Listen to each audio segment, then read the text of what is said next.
Assalamualaikum warahmatullahi wabarakatuh. Salam sehat, salam sejahtera, dan salam bahagia. Bahagia buat kita semua. Bismillahirrohmanirrohim.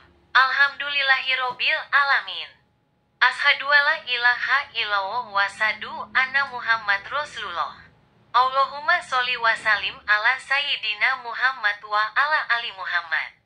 Sahabat yang dirahmati Allah, ayo bantu bagikan video ini sebagai amal jariyah.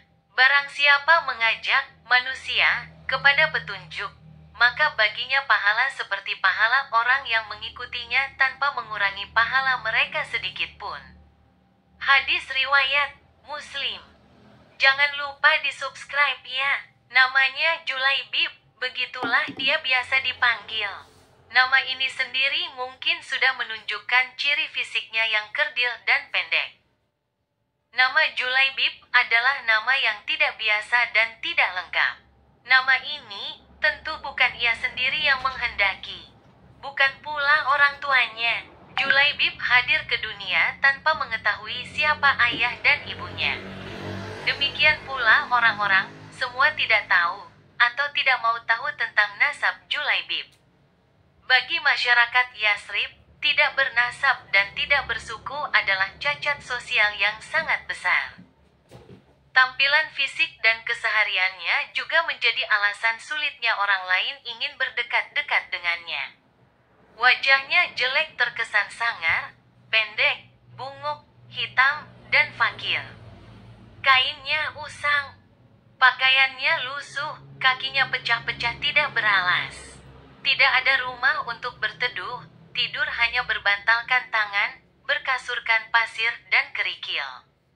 Tidak ada perabotan, minum hanya dari kolam umum yang dicinduk dengan tangkupan telapak tangan.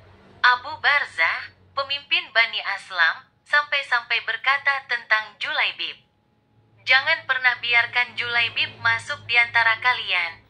Demi Allah, jika dia berani begitu, aku akan melakukan hal yang mengerikan padanya." Demikianlah keadaan Julaibib pada saat itu.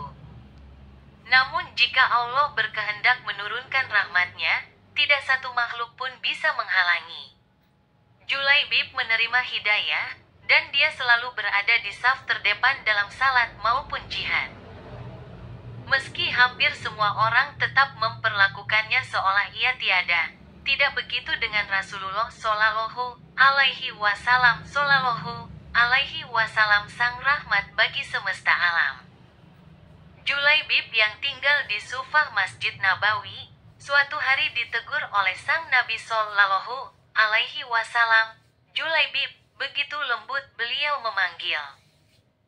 "Tidakkah engkau menikah?" "Siapakah orangnya ya Rasulullah Shallallahu Alaihi Wasallam?" kata Julaibib, "yang mau menikahkan putrinya dengan diriku ini." Julaibib menjawab dengan tetap tersenyum. Tidak ada kesan menyesali diri atau menyalahkan takdir Allah pada kata-kata maupun air mukanya. Rasulullah Shallallahu Alaihi Wasallam juga tersenyum. Mungkin memang tidak ada orang tua yang berkenan pada Julaibib. Tapi hari berikutnya, ketika bertemu dengan Julaibib, Rasulullah Shallallahu Alaihi Wasallam menanyakan hal yang sama. "Julaibib, tidakkah engkau menikah?" Dan Julaibib menjawab dengan jawaban yang sama. "Begitu, begitu, begitu. 3 kali, 3 hari berturut-turut. Dan di hari ketiga itulah." Sang Nabi menggamit lengan Julaibib dan membawanya ke salah satu rumah seorang pemimpin Ansar. "Aku ingin menikahkan putri kalian," kata Rasulullah Shallallahu Alaihi Wasallam pada si empunya rumah. Betapa indahnya dan betapa barakahnya. Begitu si wali menjawab berseri-seri, mengira bahwa sang nabilah calon menantunya. "Oh, ya Rasulullah Shallallahu Alaihi Wasallam, ini sungguh akan menjadi cahaya yang menyingkirkan temaram di rumah kami." "Tetapi bukan untukku," kata Rasulullah Shallallahu Alaihi Wasallam. "Kupinang putri kalian untuk Julaibib." Julaibib, nyaris terpekik ayah sang gadis. "Ya, untuk Julaibib, Ya Rasulullah Shallallahu Alaihi Wasallam, terdengar helaan nafas berat. Saya harus meminta pertimbangan istri saya tentang hal ini. Dengan Julaibib, istrinya berseru, bagaimana bisa? Julaibib berwajah lecak, tidak bernasab, tidak berkabilah, tidak berpangkat, dan tidak berharta. Demi Allah tidak. Tidak akan pernah putri kita menikah dengan Julaibib. Perdebatan itu tidak berlangsung lama. Sang putri dari balik tirai berkata anggun.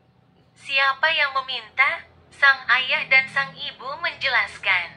Apakah kalian hendak menolak permintaan Rasulullah Shallallahu Alaihi Wasallam? Demi Allah, kirim aku padanya.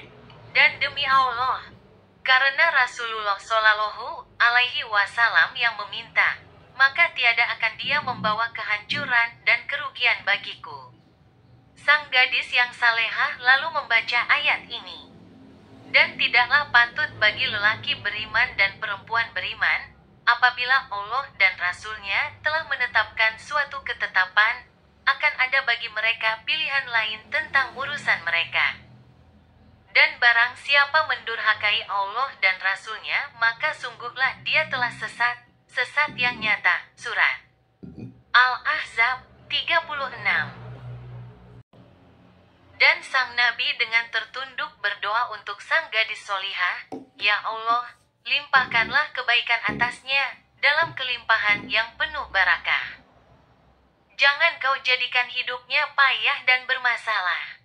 Doa yang indah, maka benarlah doa sang Nabi. Maka Allah karuniakan jalan keluar baginya. Maka kebersamaan di dunia itu tidak ditakdirkan terlalu lama. Meski di dunia sang istri salehah dan bertakwa, tapi bidadari telah terlampau lama merindukannya. Julaibib telah dihajatkan langit mesti tercibir di bumi. Ia lebih pantas menghuni surga daripada dunia yang bersikap tidak terlalu bersahabat padanya. Saat syahid, sang Nabi begitu kehilangan. Tapi ia akan mengajarkan sesuatu kepada para sahabatnya. Maka ia bertanya di akhir pertempuran, apakah kalian kehilangan seseorang? Tidak ya Rasulullah Shallallahu Alaihi Wasallam. Serempak sekali. Sepertinya Julaibib memang tidak beda ada dan tiadanya di kalangan mereka. Apakah kalian kehilangan seseorang? Sang Nabi bertanya lagi. Kali ini wajahnya merah bersemu. Tidak ya Rasulullah Shallallahu Alaihi Wasallam. Kali ini sebagian menjawab dengan was-was dan tidak seyakin tadi. Beberapa menengok ke kanan dan ke kiri. Rasulullah Shallallahu Alaihi Wasallam menghela nafasnya. Tetapi aku kehilangan Julaibib, kata beliau. Para sahabat tersadar, carilah Julaibib. Maka ditemukanlah dia, Julaibib yang mulia. Terbunuh dengan luka-luka, semua dari arah muka. Di sekitarnya tergolek 7 jasad musuh yang telah ia bunuh. Sang Rasul, dengan tangannya sendiri menghafani sang syahid. Beliau Shallallahu Alaihi Wasallam mensalatkannya secara pribadi. Dan kalimat hari berbangkit, Ya Allah, dia adalah bagian dari diriku dan aku adalah bagian dari dirinya. Di jalan cinta para pejuang, biarkan cinta berhenti di titik ketaatan. Meloncati rasa suka dan tidak suka. Melampaui batas cinta dan benci. Karena hikmah sejati tidak selalu terungkap di awal pagi. Karena seringkali kebodohan merabunkan kesan sesaat. Tapi yakinlah, di jalan cinta para pejuang, Allah lebih tahu tentang kita. Dan dialah yang akan menyutradarai pentas kepahlawanan para aktor ketaatan. Dan semua akan berakhir seindah surga. Surga yang telah dijanjikannya. Apalah artinya rupa yang cantik dan kedudukan yang tinggi, tapi rumah tangga porak-peranda.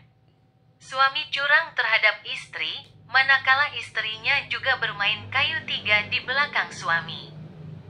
Apalah yang dibanggakan dengan harta kekayaan yang melimpah ruah, tetapi hati tetap tidak senang, malah selalu bimbang dan cemas kerana diburu orang kemana pergi. Memadailah rezeki yang sedikit yang Allah kurniakan tetapi berkat.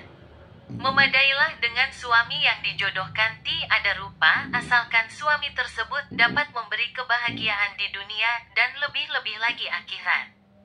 Ayo bantu bagikan video ini sebagai amal jariah. Barang siapa mengajak manusia kepada petunjuk, maka baginya pahala seperti pahala orang yang mengikutinya tanpa mengurangi pahala mereka sedikit pun. Hadis riwayat Muslim. Jangan lupa di-subscribe ya. Semoga bermanfaat. Demikian ada kekhilafan dan kesalahan mohon dimaafkan. Semoga bermanfaat. Terima kasih dan wassalamualaikum warahmatullahi wabarakatuh.